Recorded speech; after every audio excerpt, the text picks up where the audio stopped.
They say grief changes people. It bends them, breaks them, reshapes them into someone you don't always recognize. But what happens when that grief twists love into something it was never meant to be? What happens when the lines blur and you find yourself caught between loyalty, fear, and the one person who offers you a way out? This is my story. And though part of me wishes I could erase it, another part knows I never can. Losing my mother felt like losing the sun. She was the warmth in our home, the rhythm of every day, the balance that held us together. When she died suddenly, it was as if the world shifted and everything tilted sideways. The silence that filled our house afterward wasn't peaceful, it was heavy, suffocating, wrapping itself around every corner. My father, David, was never the same. He'd been a strong man, a steady force in my life, but after her passing, he vanished inside himself. His laugh, once deep and constant, disappeared. His words grew fewer, his eyes dull. The man who had been the center of my childhood became a shadow sitting by the window, staring at nothing. At first, I told myself he just needed time. We all did. But weeks bled into months, and instead of healing, his grief only deepened. Meals sat untouched. His shoulders thinned. He hardly spoke at all. Watching him fade was unbearable, and I couldn't stand by and let it happen. So, I stepped in. I started cooking the meals Mom used to make, cleaning the house the way she did, keeping up the routines she'd kept. I sat with him through the long, quiet evenings, filling the silence with my presence, hoping it might ease the ache in his chest. At first, it felt right. It felt like I was honoring her by holding our family together. But slowly, subtly, things began to shift. He asked me to stay longer after dinner, to sit beside him, to hold his hand as he drifted into restless sleep. I told myself it was just grief, that he needed comfort. But a quiet unease stirred inside me. One night, I found him watching an old home video.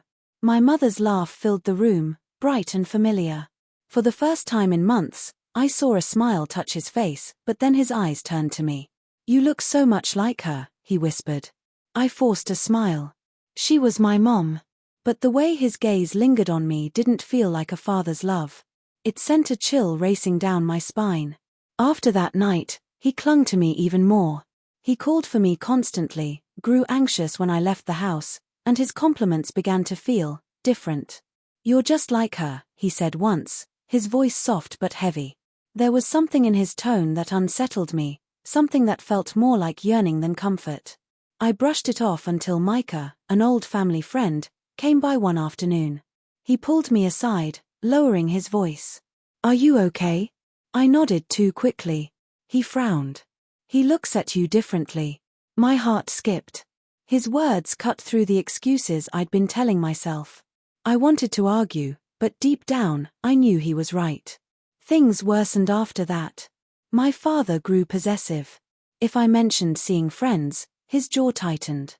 When I told him Micah wanted to stop by again, his expression darkened. "I don't like how close you are with him," he said one night. I laughed nervously. "He's just a friend."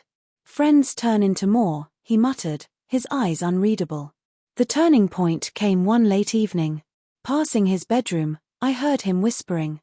I thought he was speaking to Mom again, as he sometimes did. But then I heard my name. "You came back. You're still here," he murmured. My stomach dropped. That wasn't grief. That was something darker. I started avoiding him after that, keeping my distance.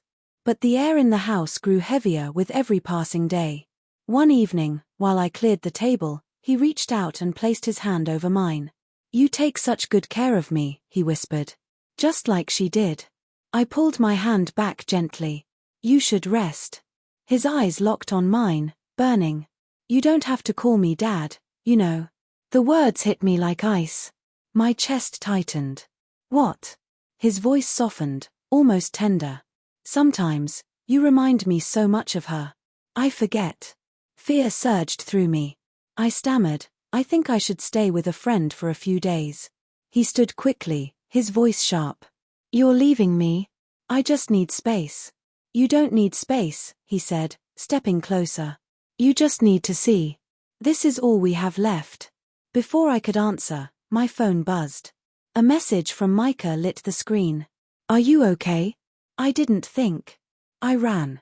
My father's voice thundered after me, calling my name, but I flung open the door and there was Micah, standing on the porch, worry etched across his face. "What happened?" he asked urgently. Before I could speak, my father appeared in the doorway. His voice was hard. "This doesn't concern you." Micah didn't move. He held out his hand to me. "Come with me." My heart pounded as I looked between them.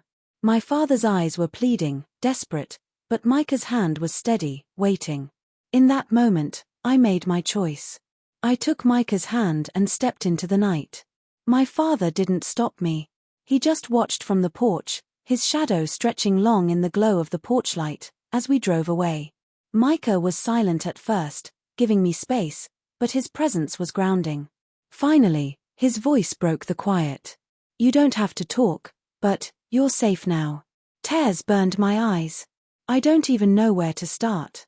"You don't have to," he said softly. "Just know you're not alone." That night, I stayed at his cousin's house. For the first time in months, I felt the air ease in my lungs. Safe. Unwatched. Free. Calls came from my father, angry, then apologetic, then desperate. I let them ring. Over time, I rebuilt. I found work. My own apartment. Slowly, life returned. And through it all, Micah stayed.